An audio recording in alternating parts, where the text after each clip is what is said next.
Hello. Hey, we're back. Did you miss us, ACOTAR fans?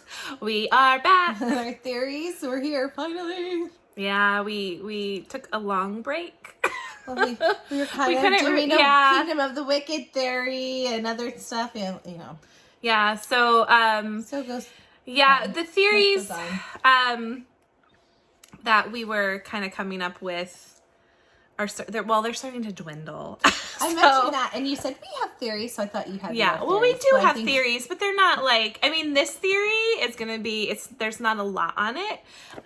So it's about Mor Emerie, a potential romantic love interest, which I think they are gonna be together. Yeah. So I kind of feel we'll see what they have to say, because again, Sarah did this. I have not looked at anything. I don't know what it's gonna say, but I kind of feel that I don't know. I kind of feel like Eris and like Mor maybe are, I don't know, they're mates or there's something going on, not like romantically, but I feel like they might be mates and she rejects the bond for Emerie.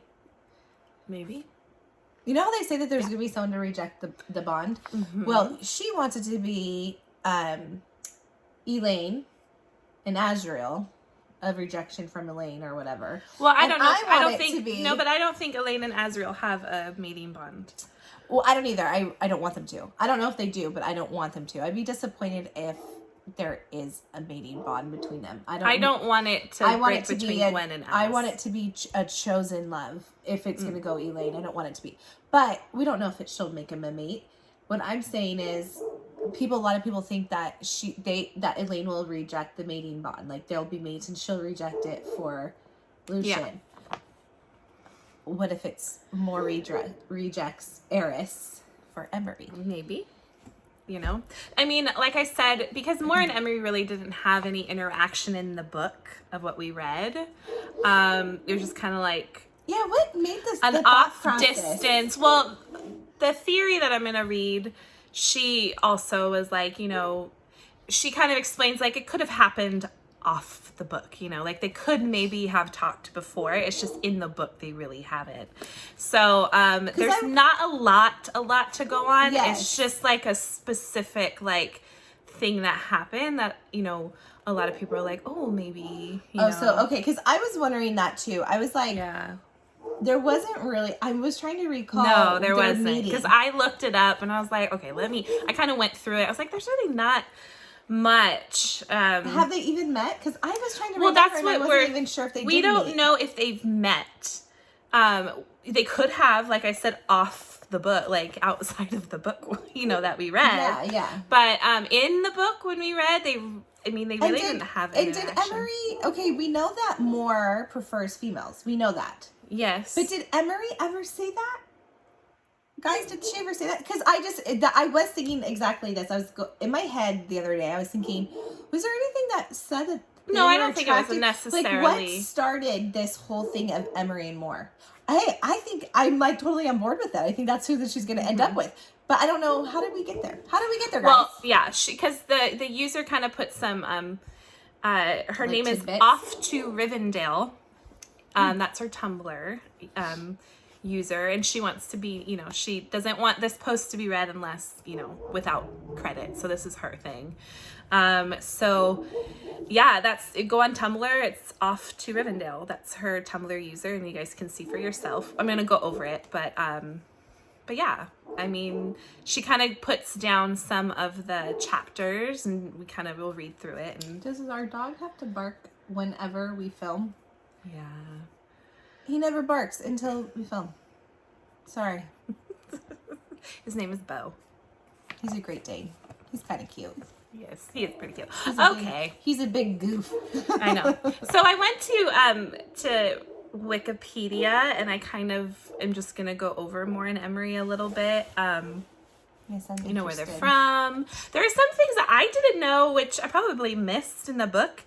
Or, you know. We do that a lot. Yeah. I was like, oh. So when we get to Mor, that would be one of the things. But we're going to start with Emerie. So Emerie is a female Illyrian who owns a clother shop In Windhaven Camp, she is a part of the Valkyries, which consists of Nesta and Gwen. We all remember that. We did.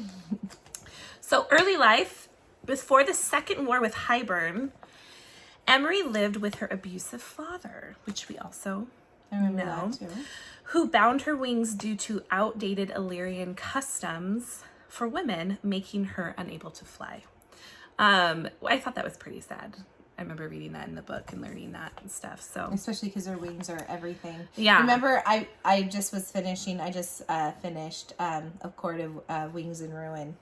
I'm listening on audiobook, and I was at this scene where they get dragged in, and you know, right before Nesta and Elaine turn Fae, and at that point, you know, Cassian and Azrael are really hurt, and they the King of Hybern kind of shredded his wings, or they kind of with his magic did something to his wings. I can't remember if it was shredded completely or cut.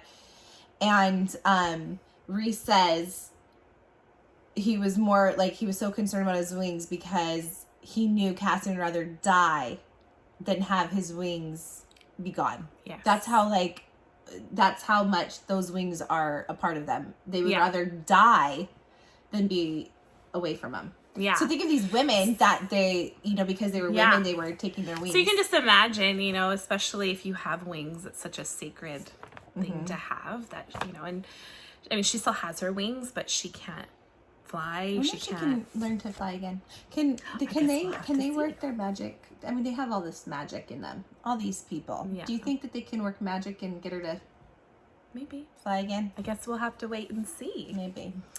So, going down, Emerie owned the shop after her father died, much to the displeasure of her uncles. And they threatened her constantly. We always, you know, always knew that. Emerie sighed when she caught sight of Mor and remarked on her beauty.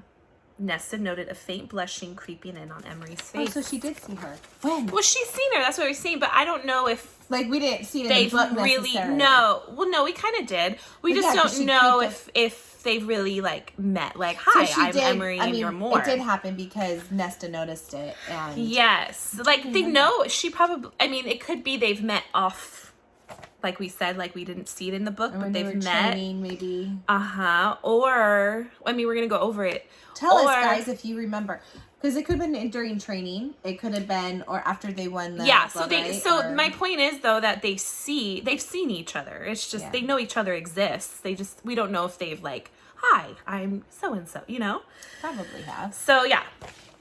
So now we're going to go to Mor. Mor is a member of Rhys's... Morrigan. Mor is a member of Rhys's inner circle and the third in command of the Night Court, which we all know. She is the court overseer and looks after the dynamics between the Court of Nightmares and the Court of Dreams. I did not know this part, which maybe you guys did. Mor's family used to rule the Night Court before Rhys's family. Yes. I didn't know that. How did I miss it? I was like, I mean, come on. I didn't see that. Mor is high fae, born in the one of Hume those parts City. in the books that you're, when you're either falling asleep or yes, I think I just passed that. Yeah. I was like, her family was, wow, I didn't know that. So, she was born in Hume City. She is high fae. Her family could sense she was the most powerful. Mm-hmm. And because of this, she was feared of being sold by her family. After her 17th birthday, she bled for the first time, causing is it her full power? Causing her power to awaken, making even the mountain of the Court of Nightmares tremble. Mor was eventually sold into marriage with Eris, the eldest son of the Lord of Autumn Court. So it's just kind of like a backstory on Mor and Emerie, which you guys all know. And also it's a little fresh in my mind because I literally just finished audiobook Wings and Ruin. And you know what? I've been saying resend. It's resand. That's resand? Well, is that how the reader listen? Is that how the reader says it though? I would assume in my head. Do we keep saying the reader would go to Sarah. I say Sarah J. Maas, and she calls her Sarah J. Maas. See? She's probably said, Sarah J. Maas, how do you want me to say these names? Don't you think? They probably meant, And she said, because if I was reading, obviously I'm saying resend. But she says, resend. Well, at first I thought it was Rysend. And then I knew his nickname was Reese. Yeah, I called him So I called him Rysend. And at first, when I first read it, Rysend, and called him Reese for short. Yeah. And then I'm like, oh, it's resend, because everyone said that. So I called him resend. Now I'm listening to the audiobook, and resend looked at me. I'm like, I'm going to say resend. Well, now resend kind of. It's really fun. I didn't like it the first time I heard it. I got mad. I said, that's not how his name is supposed to be. It's Rysend. Yeah. And then I got used to it because I hear it all the time.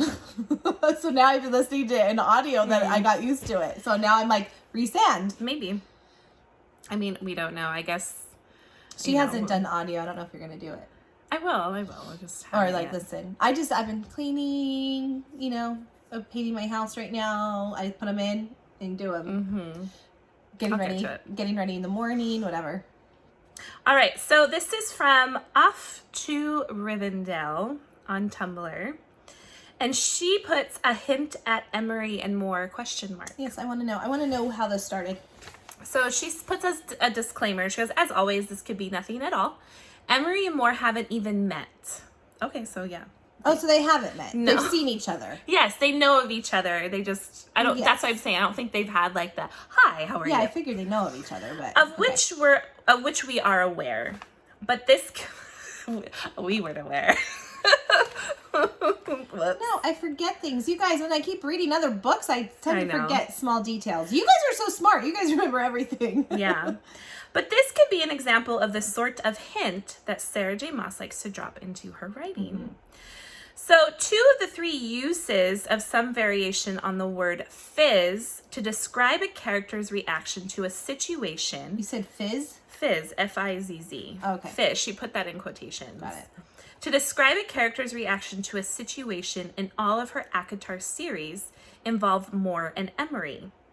The third being Cassian, when the inner circle learned that Amren was discovering the results of eating solid foods.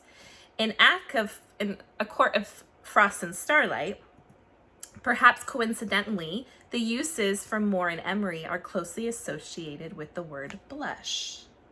Mm-hmm. So we go into, and she kind of puts here, I'm not going to read the whole paragraph, but it says, Vivian stuck her tongue out at him, but Mor gripped her shoulder and squeezed. It's about time. A blush stained Vivian's pale face. Yes, well, everything was different after Under the Mountain. Her sapphire eyes slid to mine, and she bowed her head. Thank you for returning my mate to me. Mates, Mor fizzed, glancing between them. Married and mates. So that's one of the things, okay? So that's the word fizz. Mm-hmm. Okay, so ACOMAF chapter 43. You've certainly been productive, Ness. She swallowed and knew the 2 females beside her were eating up every word. But she lifted her chin. When do we get to do something of use? When do we get to start on archery or swords? You think you're ready to handle a sword? Emerie let out a fizzy noise, but kept working. Nesta refused to smile, to blush, and said, without breaking Cassian's stare, only you can tell me that. His nostrils flared. Get up. Okay. And then she says, then, when Nesta returned to the library following one of her dancing lessons with Mor, before winter solstice, Emerie was still with Gwen hours after their training had finished. How long did it take Gwen to show her Mariel's office? This time, after commenting on Mor's beauty, Emerie herself blushed. What are you doing here? Nesta asked Emerie. She's still in the training ring when Nesta had hurried off to her dancing lessons. But that had been hours ago. I wanted to see where you 2 worked, Emerie said, eyes upon Clotho and Mor a level above. She sighed, nodding toward Mor. I always forget how beautiful she is. She never comes to Windhaven these days. Nesta could have sworn pink stole over Emerie's brown cheeks. Okay, so this is the little hints of her blushing and getting a little, that have been created there's an attraction there. Yeah, again, this could of course be a coincidence, but perhaps the rewording of blush is meant to link the 2 earlier fizz scenes in an understated way, perhaps as a metaphor for the way in which Mor, and I assume Emerie too, would have to carry out a romance, out of sight from their conservative families/cultures. Emerie and Mor might not be endgame. We don't even know if they've met, but perhaps this foreshadows future interest or potential fling, or at the very least.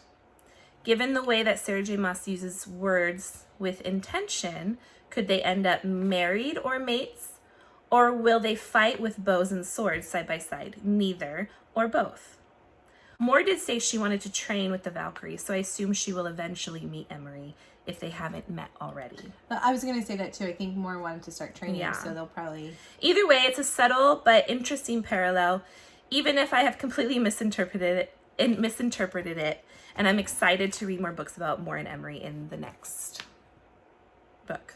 When they start training, like foreplay or something. Makes a little more sense. It's just... Because I was like, how did they start to, like, how did people start to get this thing? But yeah, it shows little things. So there's not a lot, because they haven't really even met, at least we haven't seen it. Or an official meeting, seen each other, like, oh, hi, but not like... So according, we really don't know if they've met, so there's really not a lot to go off of. But that's what this girl came up with, and I guess we shall see what happens with it. So then I kind of was looking around, and there was someone who said it's from Wings and Embers Tumblr. So she says she doesn't ship them. The reason is, along with the Gwen real ship, she doesn't want Nesta's newfound family, Gwen and Emerie, to be folded into the already incestuous and toxic inner circle. Are they that toxic? I don't know. They bicker. Like, it's not toxic. She believes they deserve better and that they can hold their own. She said they are supposed to take Nesta away with them, not them getting dragged into the inner court. Feyre wouldn't like this. What do you mean? Feyre wouldn't like that being stuck in there. The toxic inner circle? How toxic are they? I think everybody has an opinion if they think they're toxic. I think they're good. Well, of course, I think they're good, but maybe they're toxic. Don't they just bicker? And Nesta's supposed to be taken away. They're supposed to take Nesta away from the inner circle. Well, she's in the inner circle. She's with Cassian. I know. I'm just saying, she doesn't like it. So she doesn't see when Mor and Emerie will have time to interact. Mor has expressed interest in training with them, but she has so much going on, which is true. Mor is always and she something. really wasn't in Silver Flames. Remember, she was kind of out. I can't remember everything she was doing, but she was out doing secret stuff, probably for the next brewing war. Yeah. What was it, guys? But I'm gonna be hitting that book soon, probably again. But she wasn't really a big presence in this book, so she is busy. But come on, they're all busy if you think about it. Azrael's super busy, always flying off doing his business, and he's gonna be in the next book, a bigger part. So I don't think that would matter. Yeah, we don't know. Honestly, only Sarah J. Maas knows. They can winnow back and forth. So, believe it or not, some agree, saying that Mor was treating Nesta wrong and was never called out on it and never once apologized. Which we have to agree. There were moments where I was even like... I'm not saying I think I was... Of Mor being mean to Nesta. Oh, listen. But I think... Listen how we felt about Nesta. I think it was rightfully placed at times. Not saying that it might have been harsh or... she could have went around it the wrong way, but let's remember what they're protecting was Feyre and how Feyre was treated and how Nesta lashes out, and so that's probably why. In a way, I could see why Mor. No, not in a way. I can see why Mor. Still, I can kind of see what they're saying. Nah, I don't know. There's no apology. Yeah, how often does Nesta apologize? At the very end of the book, she did apologize, though. I'm getting there. At the very end of the book, she finally was, like, trying to make up for what she's done wrong. But, come on, she didn't apologize for years and years and years. It might take some more time. I mean, I'm just playing devil's advocate here. Because, I mean, listen, everybody has an opinion. And maybe the inner circle they think is toxic. Kind of can be toxic. I wouldn't say toxic. I would say they're running. But maybe they're meaning more toxic, like... I would say they bicker with each other, but they're also... I mean, this is a High Lord's, you know, Valeris. He has to run Valeris, the Night Court. They have a lot to do. Well, yeah. But that goes... Yeah, I mean, I guess that's another opinion that you have. You like them, and I like them. I have no problem with the Night Court. But I guess it's just all differing opinions. It's like you like Ariel, and I like Gwenriel. Well, that makes more sense. You liking Gwenriel and me liking Ariel. I get it. I mean, people might hate me on this one. I don't know. I don't know. I don't say toxic. I don't. I think the best part about opinions. I think they're all toxic. I think everyone's toxic. Yeah. Well, yeah. So, you know. Not just Night Court. I'm talking about all the High Lords and all their... Everyone has their... Even you're toxic. Even I'm toxic. I mean, I don't know. We all have our issues, right? Yeah. I don't know if it's toxic. I would say, like, I don't know. I don't know if I... She got bothered by that. She didn't like that. No, Favor would be mad. I think Rhysand would not be happy. I think he would just be like, I don't really care. Even Nesta might not be happy any longer. Maybe. She is with Cassian. Yeah. I don't know. So that's it on Mor Emerie. Like I said, there was not a lot. All right. Well, for mine. That's okay. Like and subscribe. Yeah, it's a shorter one. Well, it's still 20. We can't drag it on. 23 minutes long. Yeah. Anyways, I do have another one that I've seen that I want to hit soon. It's more on Ariel. I found on my little Instagram site, so we'll do one of that coming up. But yeah, if we have any more theories, send them our way. Yes, Anyways, have a great day, guys. Night, whatever. We missed you guys. We'll be back soon. And yeah, like and subscribe. We love it. Bye. Bye.